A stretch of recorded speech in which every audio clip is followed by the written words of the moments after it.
Diaries of a Madman. Written by What Must I Do? Chapter 1.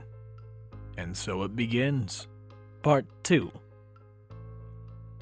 I opened my eyes to find a set of dark pink irises glaring at me. That got me to try to recoil away, and I managed to open my eyes wide enough to find the set of eyes fixed on me were attached to a pony. My shock was still registering when I noticed she had wings. Talking ponies, unicorns, dragons, and now a Pegasus. What other surprises await me? I saw she was mostly blue, with a rainbow-colored mane. Rainbow Dash, I presume? She got a relaxed grin from me as I tried to look disarming. As soon as I remembered that I had fucking canines, I tried to show as little teeth as possible in the smile. This thing doesn't look so scary to me, the one I thought to be Rainbow Dash said with much brashness. It looks about harmless. No strong hooves, no horns. Its teeth are small enough. I don't know why you need us here. Looks can be deceiving, Twilight said. There's something about him that I don't trust just yet. I feel it too, Applejack muttered louder. She said, something about him just seems off to me. Give me a bad feeling, you know? Fluttershy, you're used to dealing with animals. What can you tell us about it? I didn't even notice the other pony there. She was so quiet and unassuming. Her fur was a bright yellow, and she had a flowing pink mane. On her face was a curious but fearful gaze. I saw she also had wings. Applejack had to prod to get her to speak up, and even then, she spoke so quietly I almost couldn't hear her. He scares me, she whispered. Doesn't take much to do that, Rainbow joked at her. Twilight motioned for her to stop and looked at Fluttershy to continue. There's something unnatural about him that just seems weird. I've never seen anything like him, and I've been dealing with animals most of my life. But every pony should have a chance, Twilight. He hasn't done anything wrong, has he? Her voice was as soft as silk, and I could see where she got her name. She was so quiet, so shy, and her wings looked dainty. I could imagine her fluttering about the sky like a little butterfly. Spike, do you have anything to add? Twilight asked him, seeing his incredulous look between Applejack and Fluttershy. I agree with Fluttershy. It doesn't seem fair to condemn him so quickly, he said. He's done nothing to us but look odd and be weird. Haven't we learned our lesson about that from Zecora? They all had the decency to look abashed at that, whoever Zecora was. Twilight was the first to break the silence. I wasn't entirely honest with you all. When you got here, our guest can speak. Amid their odd looks, she continued. Navarone, say something. At that point, I was just about bursting to say something.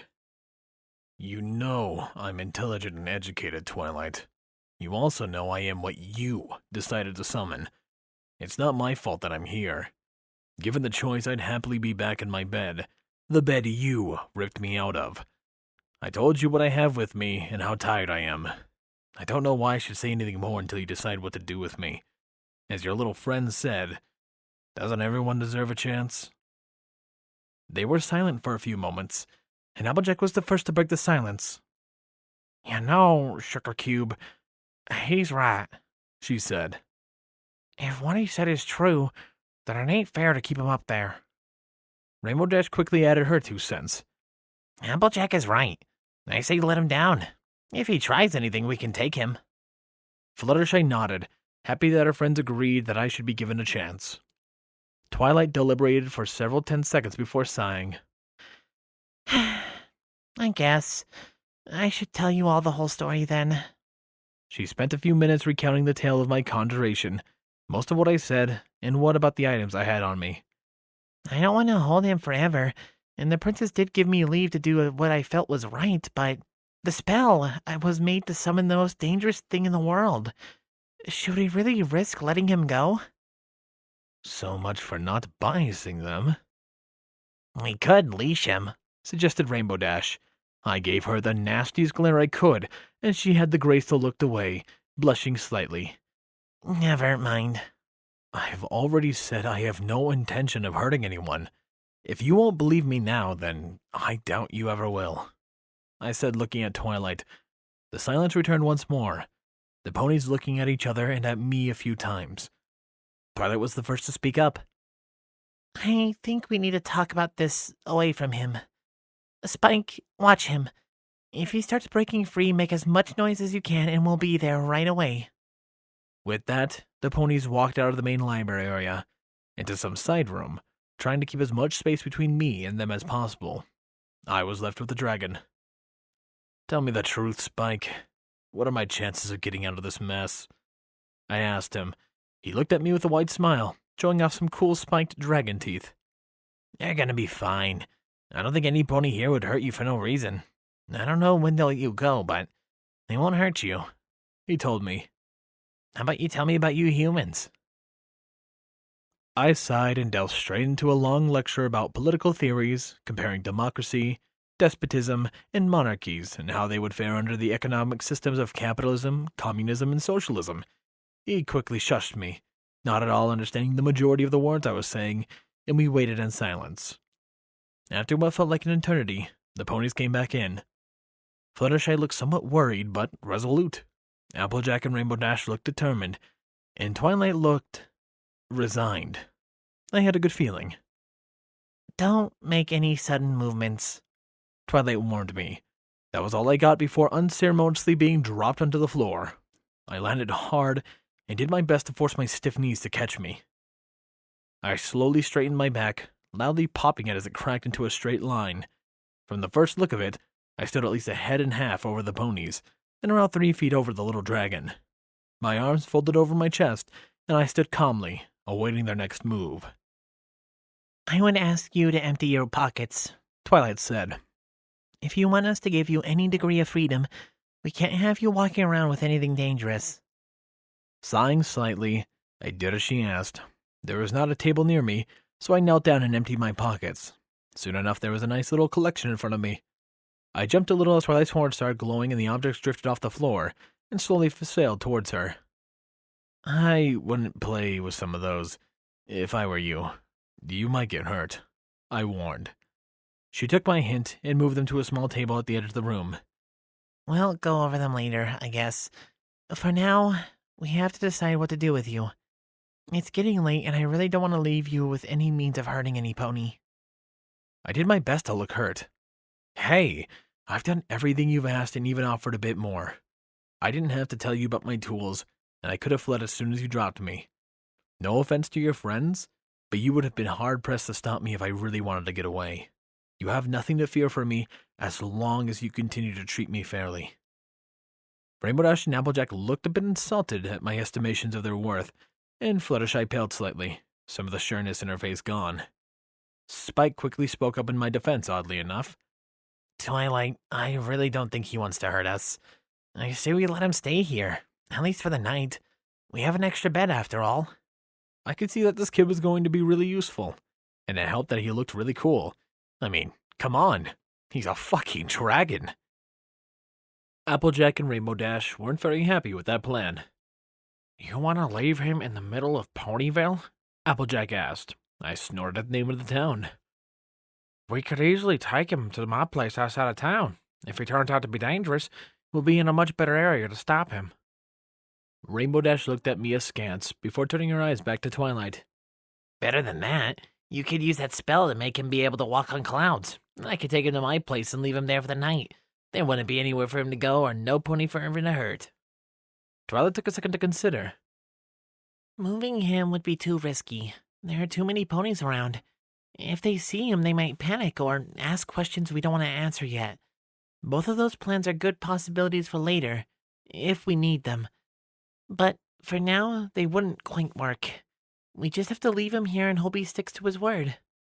I smiled triumphantly. However, she continued, I wouldn't mind the company. If you two wanted to stay here and help me watch him, Fluttershy, you're welcome to go home. You haven't been able to look at him since I let him down. Fluttershy looked at her, a bit flustered. I'll stay here. I know he won't hurt us. I'm starting to like her too. The others, not to be outdone by this quiet pony's easy ascent, quickly added their voices to hers in confirming their readiness to watch over me. Come on now, ladies, there's no real need to guard me this much. I already said I intend no damage, and I always keep my word. I told them. They gave me that typical woman look. At least some things never change. I sighed and said offhandedly to Spike, where I come from, there are two theories to arguing with women. Neither one works. He burst out laughing, and I got at least a smile out of Rainbow Dash before she quickly smoothed her face. I snapped my fingers in defeat. Fine. Watch me if you must. I see it'll be hard to earn your trust. That was a long, long night for them. For me, it passed just as quick as you please. At that point, I was so exhausted that they could have been yodeling, and I probably would have slept right through it. No dreams, good or bad, haunted me that night. It was nice and easy. When the sun finally peeked through the leaves of the branches outside my window, I later learned we were in a giant tree. I easily woke up and got a good look at the land of which I was now a permanent resident. My eyes had never bore witness to a more colorful landscape. Flowers littered the ground in seemingly random jumbles, laid so well that I couldn't tell if they were natural or not. The grass was a beautiful and vibrant shade of green, the likes of which I've only saw in the deepest part of the spring back home. The buildings glowed with every shade of color I could imagine, not something I'd commonly see within the city of which I hailed. Looking at the sky, I could see a few Pegasi in the clouds, looking like they were trying to push them around. The first thought I had upon seeing everything was that I had to be in some kind of freaky alternate dimension. There were too many similarities for it to be an entirely new world. Before I could take in many more details, I was pulled back from the window.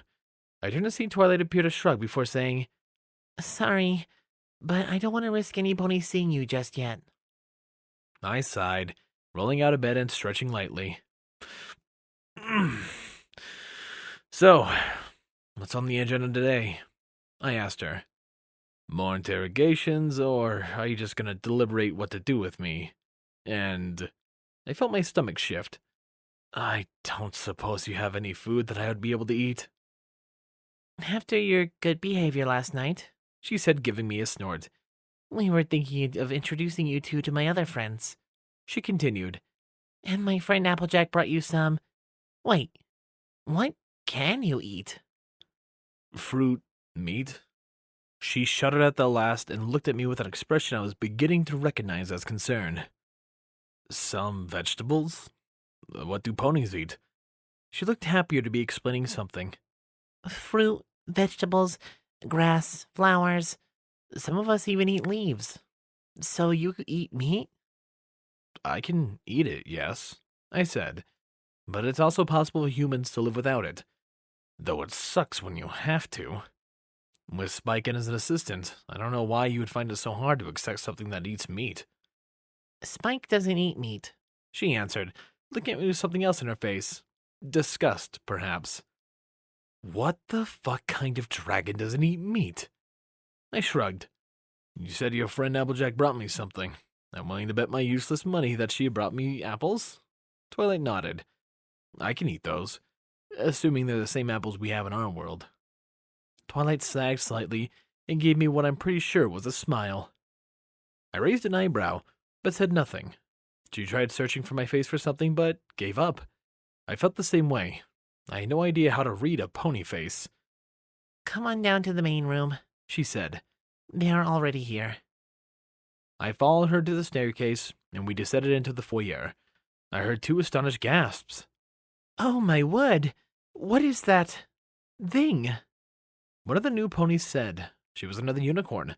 I saw her main body was white, with a bright purple mane and tail. Her dark blue eyes looked at me with what I thought was barely disguised fear. The other reaction was not so rude, though it was just as startling. It was a surprised squeal and a very fast uttering of words that I had no chance of interpreting. I saw this one as pink, with a darker pink mane that was rather massively curly. Her light blue eyes stared at me with glee. Since the white one seemed to be the bitchier of the two, I glared at her.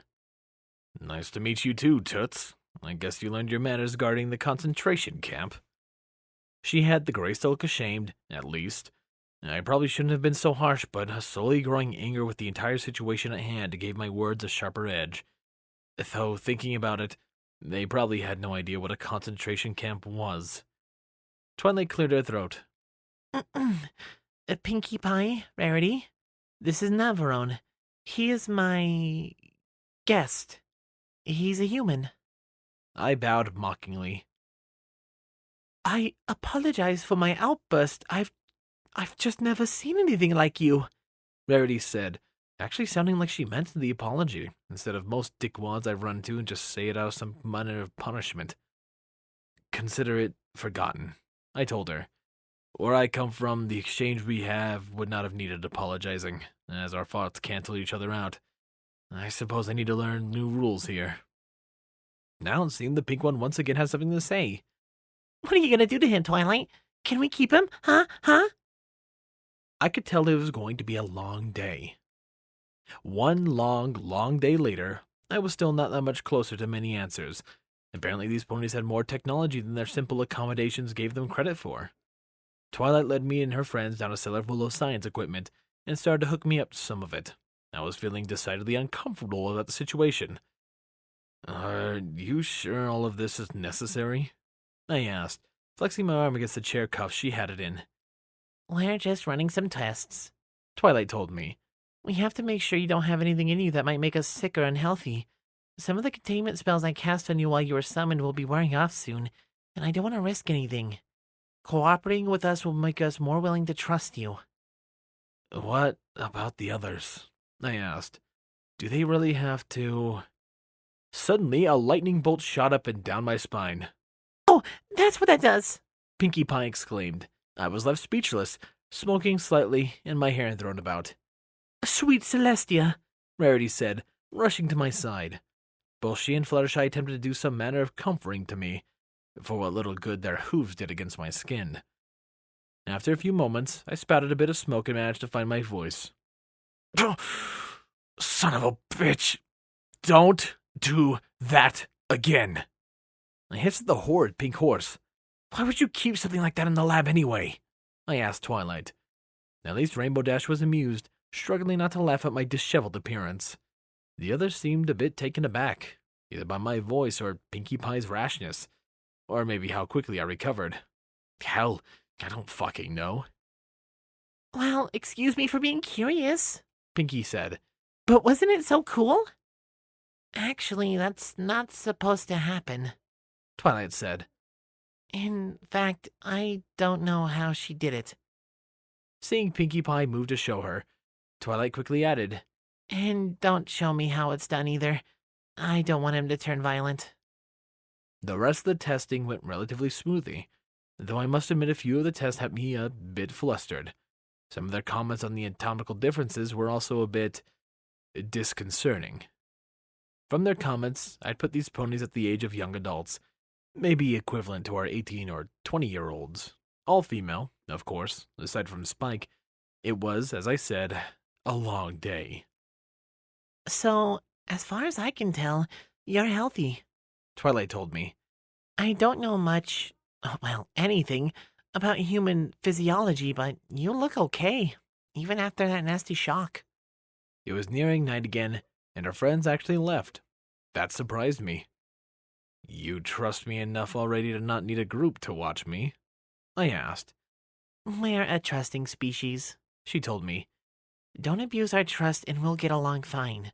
Besides, from some of your actions today, you seem like a decent sort, and from what I was able to tell of your condition from some of the, other tests, she said, blushing slightly, you're hardly in a position to harm us, not without some kind of weapon. Thanks for the vote of confidence, I said flatly. Now how am I to defend myself if you decide I am some kind of threat? Should I just roll over and accept death? To answer the first question, you're obviously a threat. Just probably not to us, unless, as Pinkie demonstrated, we do something to anger or hurt you. Most ponies wouldn't do that. To answer the second question, I don't think any pony would actually try to kill you. We always try to help every pony. If it isn't possible, exile is usually the preferred method. Not exactly what I wanted to hear, but you can't always get what you want. Christ, I was finding that out faster than most Africans do at Red Cross aid station. God, I'm such a terrible person. The next morning found me sleeping in for quite a while. God help me, but it felt good not to have to wake up for school or to have to help out of a damn animal farm. I could feel myself returning to normal, for better or worse. It was with a happy feeling that I removed myself from the guest bed. I was relatively good mood for the first time in a while, but should have been the first sign of something bad about to come. Twilight was waiting for me in the main room of her little hovel. Verity was there with her, annoyingly. Not so much annoying as, well, fuck it. That pony gets on my nerves raw and plain. A smiling Twilight said, Rarity is our chief fashion designer here in Ponyville. Since it looks like you're going to be here for some time, it's important that you have something else to wear. Or at least it's probably important to you. I honestly don't know if it matters to most ponies. We wouldn't know the difference anyway. Besides, what you came here is so... Rarity said with no small amount of disgust. What does she have against my cargo shorts and t-shirt?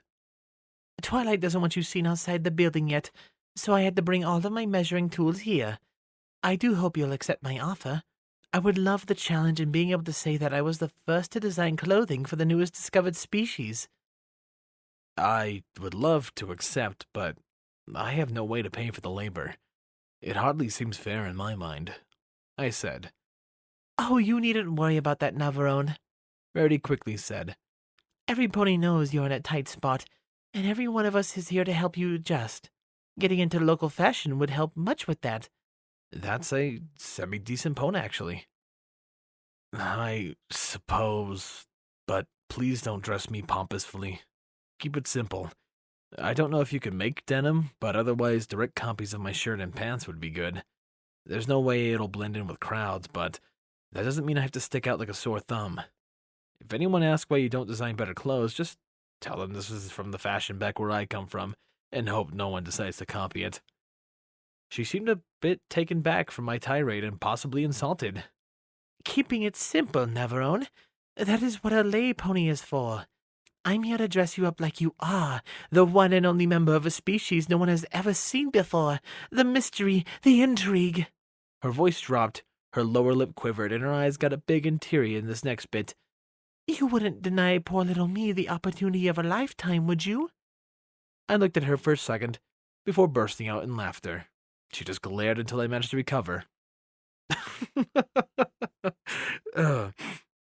Fashion means nothing to me. I don't care what everyone else is doing or what most of them think. As I said, you're gonna make me anything, keep it simple. I honestly thought she was gonna call me a heathen and try to strike me down. Sadly, Twilight stepped in. I think what he means, Rarity, is that he doesn't want to cause too much of a scene. His appearance will already cause quite a bit of a stir. There's no reason to make it worse unnecessarily. Rarity still looked ready to fight, but the one look combined the front of the reason that made her sigh with resignation and get to work measuring me. I will admit, she did a fine and thorough job of it, especially for having no hands. Magic has its uses, I suppose. Now, about payment or something of that nature. I began. I didn't get any farther, not that I really expected to. Don't worry about it, I was told. I shrugged. Your fault I'm here anyway, I thought. Still, it doesn't feel right. I hate charity. Noticing their looks, I figured I would have explained some human mannerisms. That was a shrug. That was enough of an explanation for them to understand. Measurements done, Rarity trundled away, muttering unpleasant things under her breath. As the door closed, I turned to Twilight. She really didn't like that, did she? She likes getting her way and she lives for fashion. Meeting ponies who doesn't and is willing to stick by that position unnerved her and made her somewhat angry. You should be happy she didn't fight the issue. She told me. God, Rarity sounds like a bitch. So, what's next on the agenda? I asked. Surely you have some other cruel or unusual test you need to run on me, or something else planned. Sadly, she didn't rise to the bait. She's learning. Next, you have a meeting with the mayor. Since you still can't exactly go wandering around Ponyville, she'll have to come here. That means you have to help me clean up. Seeing as you have thumbs, it shouldn't be that hard. You have magic. Why can't you just magic the place clean? I asked. There's no spell strong enough to clean up this train wreck. She told me. I think she was exaggerating. Myself, it was probably a good thing she couldn't see the room I left behind. Of course, if she had been able to see it, she probably wouldn't have seconded me to help clean. And where's your faithful helper in all of this? I asked. Surely he knows better where all these books go than I would. He's talking to the mayor, actually, Twilight answered. She's so busy that it's hard to get her to stop by alone without making it seem like too much of an emergency. So, get to cleaning. I'll skip the cleaning. It was boring. Though I did find that they had a shitty categorical system. While we were cleaning, Twilight and I talked more about this world. I already knew about Celestia and Luna, but apparently the ponies here believe they raised and lowered the sun and moon. Now in my world, the sun raises and lowers by itself, and I wouldn't be surprised to learn that Celestia and Luna were lying about controlling them so they could force the ponies to keep them in power. That said, I'm not stupid enough to mention it. If my suspicions were true, my head might end up a chopping block for speaking about it. Besides, Twilight's a talking unicorn that can do magic. For all I knew, it actually was true, and they controlled the sun and the moon. I didn't believe it myself, but it wasn't my place to say anything. However, I mentioned the shitty categorical system to Twilight when we were finished. Why don't you have a standard categorization system for books? I asked. Hell, with their hooves, why do they even have books? It can't be easy to turn pages. We do have a system, She said. Every so often, I pull all the books off the shelves and put them where I think they should go. That way I'll always know where they are. This is a library, you said. Yep, the only library in Ponyville. And you're the only librarian? Uh-huh. Spike helps out a bit too, of course. And you don't see any problem with the fact that no one else can find a book but you or Spike? Why would there be a problem? What if somebody wanted to check out a book but couldn't find it? Or what if they knew where a book was one day and wanted to come back to get it later, but couldn't find it in the same spot and gave up? She blinked and asked. Well, how do you humans organize books? I explained the Dewey Decimal System. About a quarter of the way into it, her mouth dropped. About halfway into it, she had me start over so she could take notes. That's genius, Navarone, She said when I finished. Why did I never think about that? I shrugged. Took us a while, too. Probably why the heathens burned the Library of Alexandria. They couldn't find the children's section. Her mouth dropped. Some pony burned a library in your world? Not a library, Twilight. The library. There were scrolls in that place that were thousands of years old. All of mankind's knowledge in one place. All lost when the barbarians put it to the torch. Damn shame. Now we just keep about everything on computers, though we still have libraries out and about. I could tell I piqued her interest and hid a smile. Well, Twilight isn't suspicious of me anymore. I'll also skip the meeting with the mayor. It was much the same as my meeting with Twilight's friends, though it did involve more promises not to hurt anyone without a very, very good reason. It was an unpleasant conversation. I swear those ponies thought I was the devil or something. The rest of the day passed with little incident. I tried to show ponies that I wasn't completely irredeemable person, but every time I saw a chance for a good one-liner, I plugged it in, if you know what I mean. I did, at least remove most of my sex jokes. Not like those ponies would have gotten those anyway. Or at least, I don't think they would have. There we go. So this is just a test. This is what I'm going to call a raw reading. So I'm not going to put any music or any effects into the actual reading itself, so I could produce longer and, of course, videos like this. This is just the only place to drop off until I can read the rest of the chapter. But I'm curious how you guys feel about it. You know, if you guys like these ones, Diaries of a Madman is so long that if I was to continue with my current type of reading, I would be making 3 to 4 parts each chapter. And I really don't want to do that. This one will be an exception. Next chapter will at most be a two-parter. If you guys like the raw readings, of course. If not, I'll go back to my typical standard. Just, this series will take a very long time to get finished. What doesn't take a long time, I love my Patreons. On my wonderful Patreons. Thank you, Chase LeMaster, HKH4 aka Texture, The Animated Ghost, Solus, Stu Hex, and Mark the Wolf. And of course, a large thank you to Silent Titan. This is your personal series, so, you know, in reality, you have the most of the vote on this. So I'm curious what you have to say. Anyways, this has been Firehearth. Have a wonderful day.